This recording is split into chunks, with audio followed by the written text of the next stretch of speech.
আরে এই দেশের জন্ম হয়েছিল ইসলামের জন্য, এটা গেলে ভুলে গেলে চলবে না।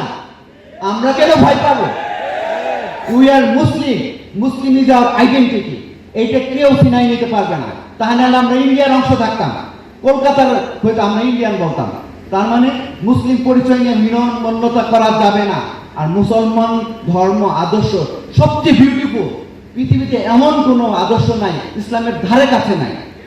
তাইলে কেন আমরা লজ্জা পাই ইসলামের কথা বলতে? আচ্ছা, এখন যেই জিনিসগুলো হচ্ছে যে এখন প্রশ্ন হতে পারে, আচ্ছা এগুলো যদি বলি আমেরিকা তো নাকশ হবে, পশ্চিমা কান্ট্রি নাকশ হবে। আমি খেয়াল করছি ইসলামিক পার্টি যারা আছেন তারাও এই কথা তুলতে চায় না। বিরোধী পার্টি তো আছে, অন্য দল নাম বলবো না, এই যে এর মধ্যেও আছে, সহজে বলতে চায় না।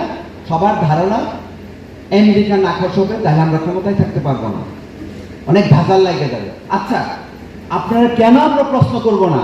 তারা সবকিছু NGO centric, NGO base government বানাইলো, এখন বলে আপনারা সবাই চুপ থাকবেন, আগে ওদের আসনভুক্ত হোক, তারপর আপনি বলেন। আচ্ছা, তারপর কি আবার গণবিপ্লব করব, আবার রক্ত দিব? কেন আমরা এত রক্ত দিতে চাই? আমাদের বাংলাদেশের মানুষের ইমোশন এত বাজে অবস্থা, কিছু হলেই রক্ত দিব, মাঠে নামবো। কেন আমরা মাঠে নামবো? আমরা ভ্যাকসিন নেব, ভ্যাকসিন যেন সংঘাত না হয়, এটা আগেই প্রতিরোধ করা যায়। এই জিনিসটা যদি সবাই বুঝে, যে প্রণেতা তারাও চায় না যে তার বংশধর সমকামী হোক। এখন আপনি চাচ্ছেন না, এটা তো একটা গ্লোবাল সিস্টেম, এখন এটা কিভাবে অ্যাপ্লাই করা হবে?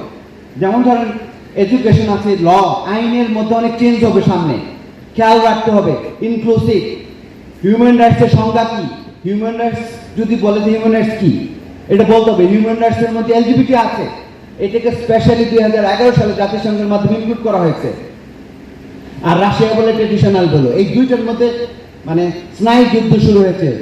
গ্লোবাল যে আগে যে আমেরিকা এবং রাশিয়ারই ছিল, এখন ওইটা শুরু হয়েছে।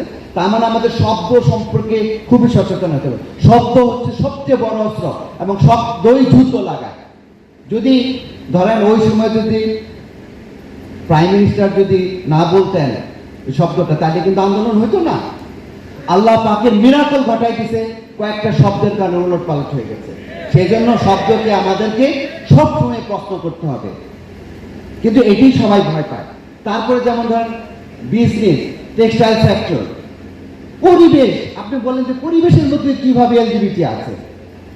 কারণ পৃথিবীর সবচেয়ে বেশি ফান্ড মানে এই গবেষণা, এই পরিবেশ জলবায়ু পরিবর্তনের জন্য, ওর মধ্যে একটা বাধ্যতামূলক শব্দ দেখাই দিছে যে জেন্ডার ইকুয়ালিটি। এখন জেন্ডার মানে তো 100টা, যেমন ব্র্যাক ইউনিভার্সিটি প্রমোট করে 77টা জেন্ডার। আপনারা কি জানেন ব্র্যাকের 20টা প্রতিষ্ঠানের যে পলিসি যে সমকামিতা বান্ধব, 100% তাদের পলিসি যদি ইংরেজিতে পড়েন তাহলে বুঝতে পারবেন। এবং তারাই বলছে diversity inclusivity is in our DNA. এবং জেন্ডারের সংজ্ঞা কি এগুলো লিখছে 2012 সালে চেঞ্জ করছে। আর বাংলাদেশে এই মুভমেন্ট শুরু হয়েছে 2005 সালে। আমেরিকায় যখন সমকামিতা লিগাল হলো, তারপর থেকে শুরু হয়েছে ইংল্যান্ডের থেকে। সো আমরা জানি না বলে তার মানে হচ্ছে না। তো এই হচ্ছে আমার ইস্যু। আর একটা যেটা লাস্ট কথা যেটা হচ্ছে, বাংলাদেশ অনেক সম্ভাবনা আছে, এই জন্য শিক্ষা, এডুকেশন, রিসার্চ, এই জিনিসগুলোকে যদি আমরা ফোকাস করতে পারি, বাংলাদেশ অনেক বড় দেশ হবে। আর লাস্ট মেসেজ যেটা হচ্ছে, এলজিবিটি ইস্যুতে কথা বললে আপনারা মালয়েশিয়ার কথা বলবেন। মালয়েশিয়া কিন্তু মুসলিম কান্ট্রি।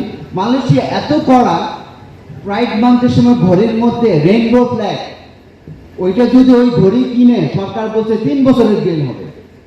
সো মুসলিম হিসেবে আমরা কেন ভয় পাবো?